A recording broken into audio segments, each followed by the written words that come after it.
Good evening friends, how are you. Market जैसे हमने predict किया था कि इस हफ्ते ओवरऑल वीक रहेगी, और पर्टिकुलरली 2 दिन हमने बोला था कि 28 जून और 1 जुलाई को मार्केट में गिरावट की संभावना है। तो दोनों ही दिन मार्केट गिरी, इनफैक्ट चारों ही दिन गिरी, पर 28 को जिस लेवल पे खुली और जिस लेवल पे बंद हुई उसमें काफ़ी डिफरेंस था। ट्यूसडे वेडनेसडे को भी मार्केट गिरी और आज भी नेगेटिव क्लोज हुई है। अगर हम इंडेक्स की वैल्यू के हिसाब से देखा जाए तो निफ्टी जो है 15,915 हाई टच किया इंट्रा वीक, और इंट्रा लो में 15,685 टच किया, which is about 230 points, loss of 230 points. और ऐसे ही बैंक निफ्टी जो था, हालांकि 35,990 के करीब टच किया था, but that was a flash quote, तो उसको हम कंसिडर नहीं करेंगे। तो 35,700 से गिरते हुए करीब 38,410 पे आगे आज का लो था, which is about 900 points below the last close. जैसा कि हमने बताया कि एस्ट्रोलॉजी में हम लोग वेस्टर्न एस्ट्रोलॉजी को ज़्यादा इम्पोर्टेंस देते हैं कंपेयर टू वैदिक एस्ट्रोलॉजी, क्योंकि हर दोनों साइंसेस में अपने अपने कुछ नेगेटिव पॉइंट्स हैं, कुछ पॉजिटिव पॉइंट्स हैं। जो मुझे वैदिक एस्ट्रोलॉजी में जो नेगेटिव पॉइंट लगते हैं, दैट इज़ एक तो जो उसमें हम लोग वैदिक एस्ट्रोलॉजी को मानते हैं जियोसेंट्रिक। जियोसेंट्रिक का मतलब होता है कि अर्थ के अराउंड रिवॉल्व करना। मतलब वैदिक एस्ट्रोलॉजी हम ये मानते हैं कि अर्थ जो है वो स्टेशनरी है, बाकी प्लैनेट्स सब उसके अराउंड रिवॉल्व कर रहे हैं, including sun. Whereas in western astrology उसको हम जिसको बोलते हैं heliocentric, helio means sun in Greek language. तो उसमें हम मानते हैं कि जो सन है वो स्टेशनरी है, और बाकी सारे प्लैनेट्स जो हैं वो उसके अराउंड घूमते हैं। तो विच इज़ ए फैक्ट। अगर आप किसी 5th-6th स्टैंडर्ड के बच्चे से भी अगर आप पूछ लेंगे तो बता देगा कि what is truth, that in our universe sun is stationary, all other planets are revolving around sun only. Moreover, Saturn की वैदिक एस्ट्रोलॉजी की जो एक लिमिटेशंस हैं वो यूरेनस, प्लूटो और नेपट्यून को रिकॉग्नाइज नहीं करता। उसके अलावा 2 प्लैनेट और भी हैं जो मैंने लास्ट टाइम भी डिस्कस किया था, कैरन और सेरियस, इनको भी रिकॉग्नाइज नहीं करता। हालांकि उसके इन दोनों प्लैनेट्स की जो डिटेल्स या इफेक्ट ऑन मार्केट है उसके कम अवेलेबल है, लेकिन वैदिक एस्ट्रोलॉजी में इनको बिल्कुल ही कंसिडर नहीं किया जाता। तो ये 2 पॉइंट खासकर हैं जो इनको डिफ्रेंशिएट करता है वैदिक और वेस्टर्न एस्ट्रोलॉजी को। और एक और जो नेगेटिव पॉइंट है जो हम वैदिक एस्ट्रोलॉजी में जो मानते हैं कि अगर एक राशि में या एक भाव में या एक हाउस में या एक ज़ोडिएक साइन में जब 2 प्लैनेट्स आ जाते हैं तो उनको हम बोलते हैं कि उनकी युति हो गई। युति मीन्स कंजक्शन, और कंजक्शन होता है एक पर्टिकुलर डिग्री पे उनका आ जाना। वेयर एज इन वैदिक एस्ट्रोलॉजी किसी भाव में मान लो सैटर्न जो है 26 डिग्री का है और मार्स जो है 4 डिग्री का है, which now this planets are far away from each other by 22 degrees, तो उसको भी हम कंजक्शन मानते हैं। वैदिक एस्ट्रोलॉजी में किसी राशि के अंदर जो प्लैनेट्स की मूवमेंट होती है बेसिकली उसको 5 हिस्सों में डिवाइड किया गया है। एक होता है बाल अवस्था। बाल अवस्था में मीन्स जो 6 डिग्री तक प्लैनेट होते हैं उसको बाल अवस्था के बोलते हैं। उसके बाद 6 डिग्री से 12 डिग्री तक जो प्लैनेट होते हैं उनको बोलते हैं कुमार अवस्था। 12 से 18 डिग्री बोलते हैं युवा अवस्था।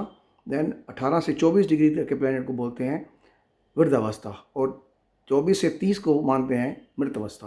अब मान लो कोई किसी राशि में मार्स है 6 डिग्री का या 4 डिग्री का और सैटर्न है मान लो 26 डिग्री का, तो वैसे तो एक दूसरे से जो 22 डिग्री दूर हो गए, पर वैदिक एस्ट्रोलॉजी हम मानते हैं ये कंजक्शन है। जब तक एस्ट्रोलॉजर जो लर्नेड एस्ट्रोलॉजर जब तक दिखेगा नहीं कि उसका एक्चुअल पोजीशन क्या है प्लैनेट्स की, तो ही कैन नॉट प्रिडिक्ट, या प्रिडिक्शन जो है वो गलत जाएगी।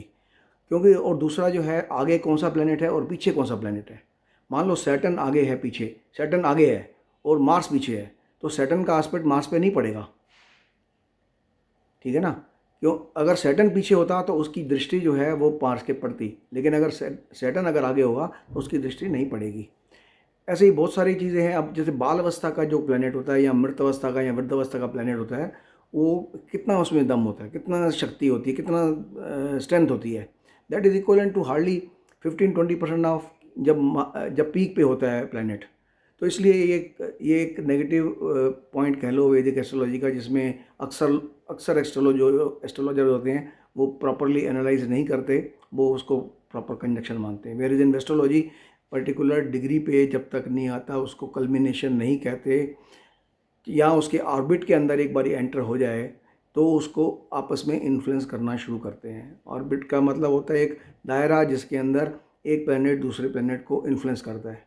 फॉर एग्जांपल, अगर आप मान लो किसी पार्टी में जा रहे हैं, किसी गैदरिंग में जा रहे हैं, किसी शादी में जा रहे हैं, तो आपने कोई अच्छा सा परफ्यूम लगाया है, तो आपके जो इर्द गिर्द लोग खड़े होंगे 1-2 मीटर की रेंज में, उनको तो उसको स्मेल आएगी अच्छी, लेकिन जो आपसे 4 मीटर दूर खड़ा है या 8 मीटर दूर खड़ा है या 15 मीटर दूर खड़ा है, तो उसको स्मेल नहीं आएगी आपके अच्छे परफ्यूम की।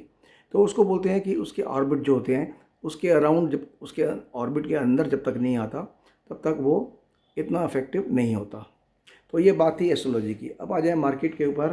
मार्केट जैसे हमने बताया कि लास्ट फ्राइडे को भी हमने प्रेडिक्ट किया था कि मार्केट जो है 28 जून और 1 जुलाई को पर्टिकुलरली डाउन रहेगी, और वो रही भी रहे। और अब हम देखेंगे कि नेक्स्ट वीक क्या हो सकता है।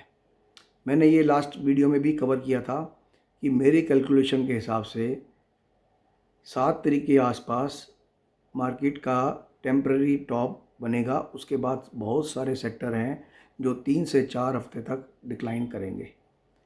वो सारे स्टॉक भी हैं जो डिक्लाइन करेंगे। जैसे कुछ एक हमने सेक्टर का नाम भी बताया था, शुगर सेक्टर है, पावर सेक्टर है, पीएसयू बैंक्स हैं, प्राइवेट बैंक्स हैं, या बैंक्स इन जनरल या फाइनेंशियल सर्विसेज है।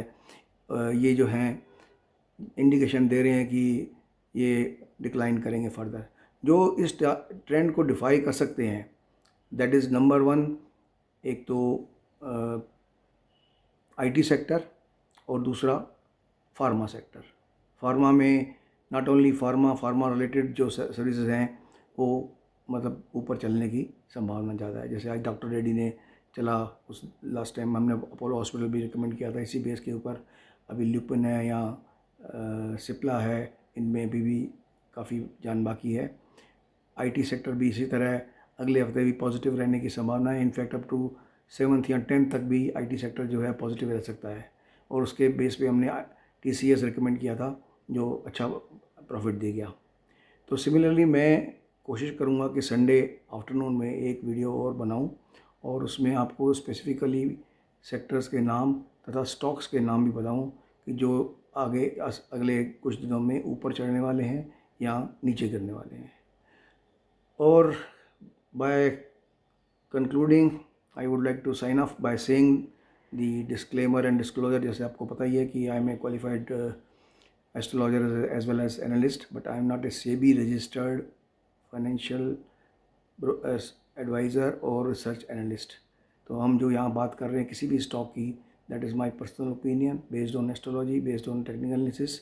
तो आप उस पर इन्वेस्ट करने से पहले या ट्रेड करने से पहले प्लीज़ अपने फाइनेंशियल एडवाइज़र को या रिसर्च एनालिस्ट को या इन्वेस्टमेंट एडवाइज़र को कंसल्ट करें, उसके बगैर काम ना करें।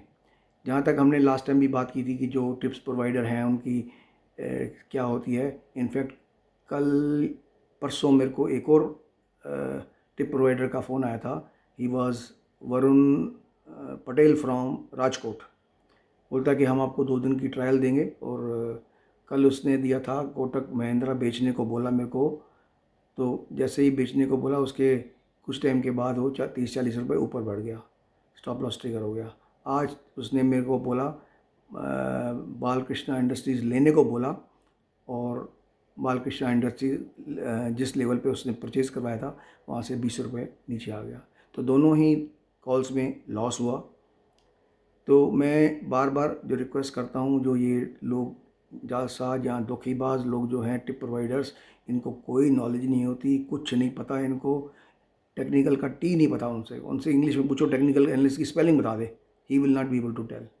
तो ये लोग सिर्फ डिपेंडेंट होते हैं एक दूसरे पे, क्यों कुछ भी तुक्का मार दिया, चल पड़ा तो ठीक है, नहीं चला तो ठीक है।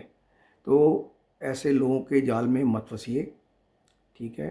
अपना पैसा मत गंवाइए, अपना पैसा कीमती है, कहीं और लगाइए, दैट इज़ बेटर।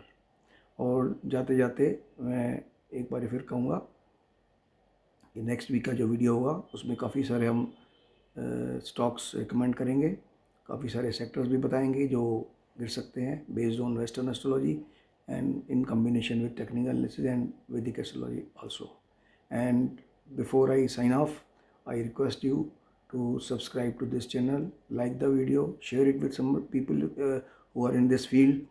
और लाइक करने के अगर आपको कुछ भी चीज़ गलत लगती है तो you can dislike it, there is no problem, you can mention the comments कि आपको क्या चीज़ अच्छी नहीं लगी, so that we can try to improve. The criticism should be constructive, should be useful, just because just not for the namesake. मैं देखता हूँ, मैं जैसे ही वीडियो अपलोड करता हूँ कोई सिंगल सैडिस्ट पर्सन उसको थम्स डाउन देता है कमेंट्स के अंदर। तो और अभी आप देखोगे लास्ट मेरे वीक का जो वीडियो है उसमें एक ही नेगेटिव कमेंट है, वो सिंगल पहले दिन within few minutes of uploading the video किसी ने थम्स डाउन का कमेंट्स दिया और स्टिल इट इज़ देयर। तो that late people are there, we have to accept it. So bye guys, have a nice weekend. अभी तो कल भी दिन है, सॉरी कल का दिन भी है, और कल हम एक्सपेक्ट कर रहे हैं कि कल रिकवरी होगी और 5 तारीख को अच्छा राइज आ सकता है। ये this is my astrological calculation. Okay.